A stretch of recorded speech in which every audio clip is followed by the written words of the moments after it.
PFI നിരോധിക്കുന്നതിന് മുമ്പ് ഈ SFI എന്ന സംഘടന PFIയുമായി ഒരു അക്ഷരത്തിൻ്റെ മാത്രം ആൽഫബറ്റിൻ്റെ മാത്രം വ്യത്യാസമേ ഉള്ളൂ. എസ് മാറി PI എന്നുള്ളത്. ഐഡിയോളജി ഇവരുടെ മുദ്രാവാക്യവും ഒക്കെ ഒന്നായിരുന്നു.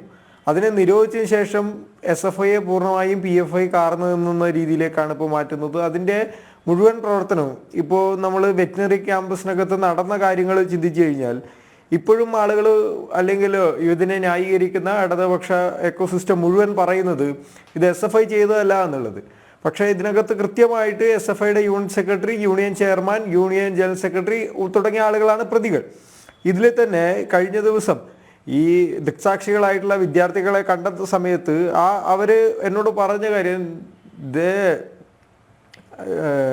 അവർക്ക് ഒരു തരത്തിലും ഈ സിഞ്ചോ എന്ന് പറയുന്ന കുട്ടിക്കും അതേപോലെ ആസിഫ് ഖാൻ എന്ന് പറയുന്ന കുട്ടിക്കും ഈ വിഷയവുമായി ബന്ധപ്പെട്ട് ഒരു തരത്തിലുള്ള റിഗ്രറ്റും ഇല്ല എന്നുള്ള കാര്യമാണ് അവർ എന്നോട് സൂചിപ്പിച്ചിട്ടായിരുന്നത്.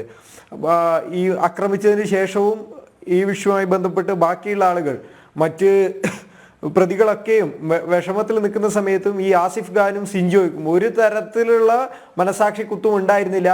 അവർ പോസ്റ്റ്മോർട്ടം കഴിഞ്ഞ് പൊതുദർശനത്തിന് ക്യാമ്പസിനകത്ത് പൊതുദർശനത്തിന് വെച്ചപ്പോൾ ഈ സിദ്ധാർത്ഥിനെ അതിക്രൂരമായി മർദ്ദിച്ചവർ, അതിപൈശാചികമായി മർദ്ദിച്ച ആളുകൾ തന്നെ സിദ്ധാർത്ഥിൻ്റെ ചുമലിലേക്ക് തട്ടുകയും അതേപോലെ അവിടുന്ന് മുതലക്കണ്ണീര് ഒഴുക്കുന്നതുമായിരുന്നു വിദ്യാർത്ഥികൾ കണ്ടത്. അതിൻ്റെ ഭാഗമായിട്ടാണ് വിദ്യാർത്ഥികൾ പുറത്തു വന്നിട്ട് ഇത് സത്യം പുറലോകം അറിയണമെന്ന് പറഞ്ഞുകൊണ്ട് എന്നിട്ട് അവർക്ക് ഭയമായിരുന്നു. ക്യാമ്പസിലെ ഡീൻ, വൈസ് ചാൻസലർ, രജിസ്ട്രാർ തുടങ്ങിയ ആരെയും അവർ സമീപിക്കാൻ തയ്യാറായില്ല. കാരണം ഡീനെ കണ്ട സമയത്ത് തന്നെ ഡീൻ പലപ്പോഴും SFIയുടെ പരിപാടികളിൽ നിത്യ സാന്നിധ്യമായിരുന്നു.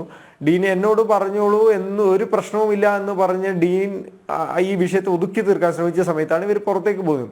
അപ്പം അതിപൈശാചികമായിട്ട് നമ്മൾ ഇതിനു മുമ്പ് ഇങ്ങനെ കണ്ടിട്ടുണ്ടാവുക, അടിയന്തരാവസ്ഥ കാലത്ത് കക്കയം ക്യാമ്പിനകത്ത് വെച്ചിട്ട് കൊല്ലപ്പെട്ട രാജൻ ഉരുട്ടിക്കൊലയായിരുന്നു. അതിനുശേഷം കേരളം കണ്ട അതിപൈശാചികമായ ക്യാമ്പസിനകത്ത് നടന്നിട്ടുള്ള കൊലപാതകമാണ് ഈ വിഷയം. ഇത് നമ്മൾ ISISനെ പോലും നാണിപ്പിക്കുന്ന തരത്തിലാണ്. കാരണം നമ്മൾ അവരുടെ പല വീഡിയോസും അവർ പുറത്തു വിടാറുണ്ട്, ആളുകളെ നിരത്തി നിന്ന് ഒറ്റയടിക്ക് വെടിവെച്ച് കൊല്ലുന്നത്. ഇത് അങ്ങനെയാണ് സംഭവിച്ചിട്ടുള്ളത്. സിദ്ധാർത്ഥിന് ഏകദേശം 8ഓളം മണിക്കൂർ നിരന്തരം ആക്രമിക്കുക, അത് നഗ്നനാക്കി നിർത്തിക്കൊണ്ട് ഞാൻ കഴിഞ്ഞ ദിവസം വിദ്യാർത്ഥികളോട് സംസാരിക്കുന്ന സമയത്ത് അവരാ വിഷ്വൽസ് നമ്മളെ കാണിക്കുകയുണ്ടായി. അത് കഴിഞ്ഞ് ഇന്നലെ രാത്രി ഉറങ്ങാൻ സാധിക്കുന്നില്ല. കണ്ണടച്ചു കഴിഞ്ഞാൽ സിദ്ധാർത്ഥിന്റെ മുഖമാണ് മനസ്സിനകത്തേക്ക് വരുന്നത്. ആ രീതിയിൽ ബ്രൂട്ടലായിട്ട് അറ്റാക്ക് ചെയ്യുകയായിരുന്നു. അതിൽ തന്നെ വളരെ ബുദ്ധിപരമായിട്ട് പുറത്ത് ആളുകൾ കണ്ടാൽ മനസ്സിലാകരുത് എന്നുള്ള ദുരുദ്ദേശത്തോടു കൂടിയിട്ട് മുഖത്ത് മാത്രം ഒന്നും ചെയ്യാതെ ബാക്കി താഴേക്ക് കഴുത്തു തൊട്ട് കാൽപാദം വരെയുള്ള ഓരോ സ്ഥലത്തും അവർക്ക് കഴിയാവുന്ന രീതിയിൽ ആക്രമിച്ചിട്ടുണ്ട്, മർദ്ദിച്ചിട്ടുണ്ട്. അത്തരത്തിൽ ബ്രൂട്ടലായിട്ടുള്ള മർദ്ദനമാണ് അവിടെ നടന്നത്. അതിനകത്ത് ഹോസ്റ്റലിൻ്റെ അകത്ത് SFIക്ക് ഒരു നിയമമുണ്ട്. അതിനകത്ത് എന്ത് സംഭവിച്ചാലും റെക്കോർഡ് ചെയ്യാൻ പാടില്ല, അതിനകത്ത് എന്ത് സംഭവിച്ചാലും പുറത്തു പോകാൻ പാടില്ല. ഇത് SFIയുടെ ഒരു അലിഖിത നിയമമാണ്. അതുകൊണ്ട് മാത്രമാണ് ഇത്രയും വിദ്യാർത്ഥികൾ ഉണ്ടായിട്ട് അവിടെ ഷൂട്ട് ചെയ്യാൻ ആരും തയ്യാറാകാതിരുന്നത്.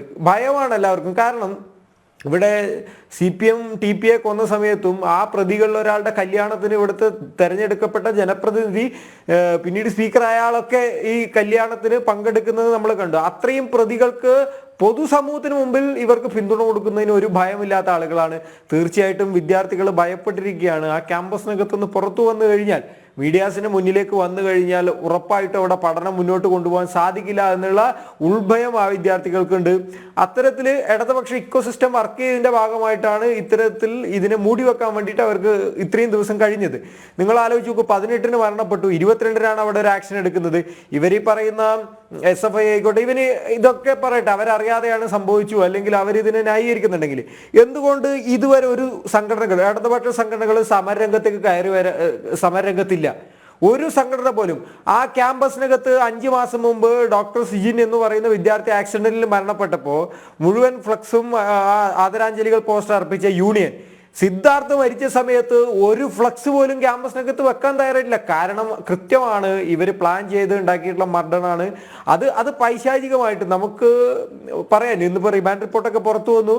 അവർ പറഞ്ഞ പോലെ സിഞ്ചോ എന്ന് പറയുന്ന പയ്യൻ ഫ്ലൈയിങ് കിക്ക്, ഈ ജസ്റ്റ് ഫോർ ഫൺ എന്ന് പറഞ്ഞുകൊണ്ട് ഈ സിദ്ധാർത്ഥിന്റെ മേലേക്ക് അടിക്കുകയാണ്, കിക്ക് ചെയ്യുകയാണ്. അതേപോലെ ആസിഫ് ഖാൻ, കാശിനാഥൻ തുടങ്ങിയ ആളുകൾ പഞ്ചിങ് ബാഗാക്കി മാറ്റിയിട്ട് സിദ്ധാർത്ഥിനെ അടിക്കുകയായിരുന്നു എന്നാണ് പറഞ്ഞത്. അതേപോലെ മുട്ടുകുത്തി നിർത്തിയിട്ട് കൈ നിലത്ത് വെച്ചിട്ട് കൈപ്പത്തിക്ക് മുകളിൽ കാല് കയറ്റി വെച്ച് മർദ്ദിക്കുന്നു. വിദ്യാർത്ഥികളെ ഷൈ ആയിട്ട് നാണംകുണികളായിട്ടുള്ള വിദ്യാർത്ഥികളെ അല്ലെങ്കിൽ പുറത്തു വരാൻ ഇൻട്രോവേർട്ട് ആയിട്ടുള്ള വിദ്യാർത്ഥികളെ വിളിച്ചു വരുത്തിയിട്ട് അടിക്കൂ എന്ന് പറയുന്നു. എന്തിനെന്ന് ചോദിക്കുമ്പോൾ നിങ്ങൾ അടിക്കൂ, അതിനുശേഷം അവരോട് ചോദിക്കൂ എന്ന് പറയുന്നു. അങ്ങനെ വിദ്യാർത്ഥികളെ കൊണ്ട് മർദ്ദിപ്പിക്കുന്നു. പിന്നീട് എന്തിനാന്ന് അത്തരത്തില് അതിപൈശാചികമായിട്ട് എങ്ങനെയാണ് ഇങ്ങനെ സാധിക്കുക? നിങ്ങളിപ്പോൾ SFI അല്ല എന്ന് ആഴിയിക്കുന്ന 40 വട്ടം നിങ്ങൾ പറയുന്നുണ്ടെങ്കിലും SFI സംഘടന എന്ന് പറയുന്നത് ആളുകൾ പ്രവർത്തിക്കുന്ന ഒരു എക്കോസിസ്റ്റമാണല്ലോ. അല്ലാതെ അത് ജീവനില്ലാത്ത അല്ലെങ്കിൽ ജീവനില്ലാത്ത ആളുകൾ പ്രവർത്തിക്കുന്ന സംഘടനയല്ലല്ലോ. ആ സംഘടനക്കകത്ത് വ്യക്തികളാണ് സംഘടനയുടെ ഫേസ് ആയിട്ട് വരുന്നത്. അതിന്റെ ഏറ്റവും മുൻപന്തിയിൽ നിൽക്കുന്ന ആളാണ് ജനറൽ സെക്രട്ടറി. ആളാണ് മർദ്ദനത്തിന് മുമ്പിൽ നിന്നത്.